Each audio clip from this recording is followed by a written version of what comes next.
নমস্কার বন্ধুরা, রান্নার ইচ্ছেতে আপনাদের স্বাগত। আজকে আমি আপনাদেরকে দেখতেই পাচ্ছ আমি কি নিয়েছি।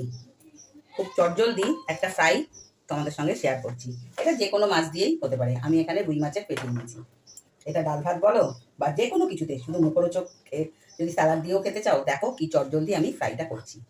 প্রথমেই আমি এখানে অল্প করে মিষ্টি দিয়ে দিচ্ছি, তারপর পরিমাণ মতন নুনটাও দিয়ে দিচ্ছি।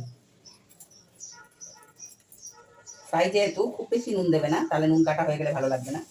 এবার আমি এখানে কাঁচা লঙ্কা আর ধনে পাতা বেটে নিয়েছি, আদা আর রসুন বাটা নিয়ে নিয়েছি। এবার এটাকে এর সঙ্গেও একসঙ্গে দিয়ে দেবো।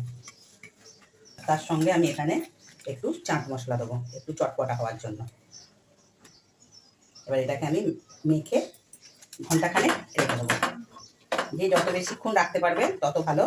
আমি এটা কিন্তু কোনো ফ্রিজে রাখবো না, এমনি ঘন্টাখানেক মেখে রাখবো। এই যে মাছ তো মাখিয়ে রেখেছিলাম, এইবার আমি বেশ কিছুটা মশলা দেবো। দেখো, লঙ্কা গুঁড়ো, হলুদ গুঁড়ো, জিরে গুঁড়ো, ধনে গুঁড়ো, আমার এই কাঠের চামচের হাফ চামচ করে সব দিয়েছি, আর একটু বিট নুন। এগুলো এই সমস্ত মশলাতে, এই মাখানো যে রয়েছে এর মধ্যে এগুলো দিয়ে দেবো। দিয়ে একটু মাখিয়ে এই 5 মিনিট মতন রেখে ফেরত আসছি। তেলটা ততক্ষণ গরম হোক। দেখো বন্ধুরা, আমি বেশ কিছুটা সুজি নিয়ে নিয়েছি। সুজির মধ্যে এই মাছটাকে আমি কোট করবো এইভাবে। এরকম করে তোমরা আধ ঘন্টা 15 মিনিট রেখে দিতেও পারো, তাতেও কোনো অসুবিধে নেই। এইভাবে প্রতিটা মাছগুলোকে সুন্দর করে কোট করে তারপরে তেলে ফ্রাই করবো। এবার আমি এটাকে এক এক করে তেলে ছেড়ে দেবো। এটাকে একটু আস্তে আস্তে আঁচে কিন্তু ভাজতে হবে। মাছ ভাজা পুরো রেডি।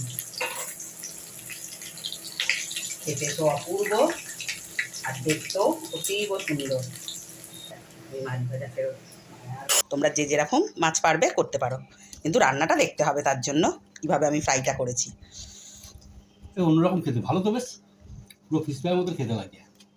দেখেছেন, এমনি মাছ ভাজা নয়, এটা এটা মশলা মশলা দেওয়া আছে, ভালো মশলার স্বাদটা আসছে। আমার খাবার আওয়াজ দেখে বুঝতেই পারছেন কতটা ক্রাঞ্চি হয়েছে। রান্নাটা দেখুন, করে ফেলুন, আমাকে লাইক কমেন্ট শেয়ার করে একটু জানাবেন, তাহলে আমি আরও নতুন নতুন রেসিপি আপনাদের সঙ্গে শেয়ার করব।